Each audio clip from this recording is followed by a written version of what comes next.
Assalamualaikum warahmatullahi wabarakatuh. Ada kisah seorang remaja bergaul dengan teman yang dia tidak tahu kalau temannya suka minum minuman keras sampai suatu hari dia ditawarin oleh temannya. Awalnya dia tidak mau dan takut dan dia mencoba dan meminumnya. Sampai beberapa kali, dia mulai pusing dan teler. Dan suatu hari ia merantau. Di sana ia mulai belajar dan ingin tahu lebih apa saja yang bikin mabok. Semakin lama ia tahu. Dan dia ditawar sebuah pil putih. Yang bilangnya pil ini lebih mantap lagi kawan. Ia pun memintanya dan menelannya beberapa biji. Dan beberapa saat kemudian ia merasa melayang. Dan ia senyum-senyum sendiri dan ketawa-ketawa sendiri. Dia merasa senang sekali seakan-akan dunia ini tidak ada suatu yang membosankan dan dia gomong sendiri dan mulai pikirannya kacau sesukanya dia bertingkah dan berbicara. Semakin lama ia semakin terjerumus semakin dalam. Sampai suatu hari bertemu kawan baru di kos-kosannya.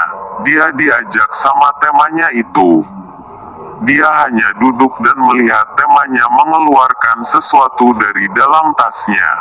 Dia perhatikan terus, temannya membuat apa. Sampai ia berpikir buat apa itu. Ada botol dan ada sedotan dan pipet. Lalu temannya mengambil suatu benda seperti plastik kecil putih. Namun di dalam plastik kecil itu ada isinya seperti garam namun terlihat bening. Namun ia gak tahu itu apa. Dia berpikir dan mau bertanya itu apa kawan.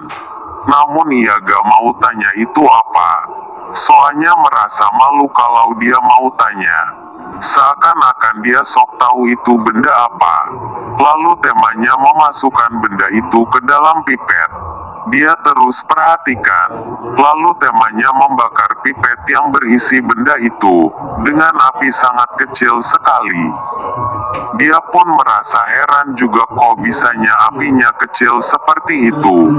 Dan dia melihat temannya menghisap sampai air di dalam botol itu bergelembung-gelembung dan di dalamnya mengeluarkan asap. Dan tak lama kemudian temannya berhenti menghisap dan mengeluarkan asap yang sangat tebal dan banyak dari hidung dan mulutnya. Lalu temannya menyuruh dia untuk melakukannya. Seperti dia yang ia lakukan. Lalu dia melakukannya seperti apa yang temannya lakukan. Namun dia gak bisa dapat asap yang banyak seperti temannya itu. Lalu temannya yang membantu untuk membakarnya. Dia disuruh tuh menghisapnya. Dan dia mendapatkan asap yang banyak seperti temannya itu. Lalu dia langsung merasakan seakan-akan tubuhnya sangat ringan sekali. Dan merasa nyaman. Dan dia bergantian sama temannya sampai habis barang yang di dalam pipet itu. Lalu ia terbangun dari duduknya itu. Ia merasakan tubuhnya ringan dan seakan-akan bisa melayang. Seperti pil yang ia telan tiap hari. Namun ini lebih dari itu. Dan keesokan hari dia bertanya sama teman-temannya. Dan dia menjelaskannya. Lalu temannya bilang, kalau itu sabu-sabu kawan. Dan dia lagi-lagi terjerumus pula. Dan dia pun suka berada di klub malam sampai bercinta dengan wanita-wanita di situ. Pada suatu saat ia sakit karena kecanduan minuman keras, pil dan sabu-sabu dan barang-barang lainnya. Dan di situ dia mulai berhenti dari barang seperti itu. Dan dia kenal sama seorang yang punya kafe karaoke di situ dia kerja, namun di situ tidak menjual minuman atau barang seperti itu. Melainkan makan dan minuman jus. Selama 2 tahun dia kerja tidak mendapatkan apa-apa. Uang yang ia kerja hanya untuk kesenangan saja. Setelah dia kerja di kafe itu ia mendapatkan telepon dari kampungnya. Dia disuruh pulang alasan saudaranya mau menikah. Akhirnya ia pulang dengan uang yang ia kerja di kafe itu. Dan nyampe ke rumah dia mengikuti acara itu sampai selesai. Dan beberapa hari kemudian dia main-main ke rumah temannya. Lagi-lagi ia diajak temannya untuk happy-happy. Awalnya ia gak mau, namun temannya membujuknya sampai akhirnya ia mau make obat itu lagi dan minum minuman keras itu.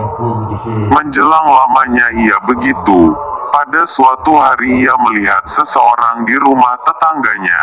Orang ini asing sekali, karena ia tidak pernah melihatnya sama sekali. Dan beberapa tetangganya itu berkumpul bersama orang asing itu. Semakin penasaran dia apa yang mereka bicarakan. Suatu hari dia dan teman-temannya lagi mabuk, dia berjalan ke tempat dia nongkrong. Lalu ia melihat orang asing itu bersama tetangganya lagi. Dengan keadaan setengah mabuk dia penasaran dan dia menghampirinya. Perlahan-lahan ia datang dengan jalan kaki yang semboyongan. Lalu ia dipanggil sama orang asing itu dan ia pun duduk di samping orang itu. Lalu orang itu menanyakan nama dia. Lalu ia menjawabnya dan memberitahu nama dia kepada orang tersebut. Orang itu manggut-manggut saja. Orang itu manggut-manggut saja setelah tahu nama dia.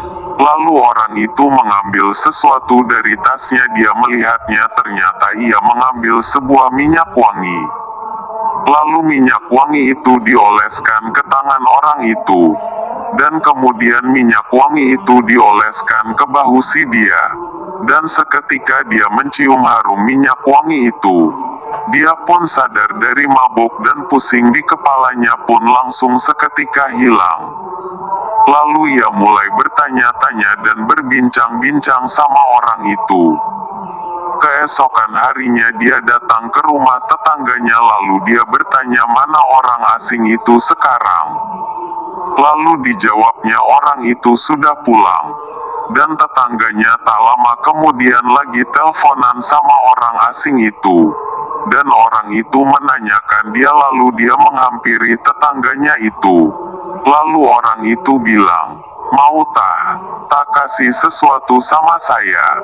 Lalu dia bilang boleh, apa itu? Lalu orang itu memberi suatu amalan sholawat. Lalu ia mau dan mengamalkan sholawat itu. Lalu dia mengamalkan beberapa hari kemudian. Kok ada yang lain dari dirinya? Semakin hatinya tersentuh dan merasa nyaman. Ketika mau mengamalkan sholawat itu, ada yang ganjal pada dirinya. Kok saya ingin sholat? Selama bertahun-tahun ia tidak pernah mengerjakan ibadah sholat atau rukun Islam. Dan ia mulai mengerjakan ibadah sholat. Dan ia lanjut mengamalkan sholawat itu. Sesampai di pertengahan ia perlihatkan dosa-dosanya yang ia lakukan selama hidupnya. Dan ia nangis dan terus menangis sampai terisak-isak. Dan ia menyesal dengan apa yang ia lakukan selama itu. Sampai ia berubah masa hidupnya untuk mendekatkan diri pada Tuhan dan ingin bertaubat. Sekian dulu kisah nyata ini, akan ada lagi terusan ceritanya tentang si dia anak nakal bertaubat menjadi muslim yang takwa. Terima kasih sudah mendengarkan kisah nyata ini. Sampai bertemu cerita selanjutnya. Wassalam.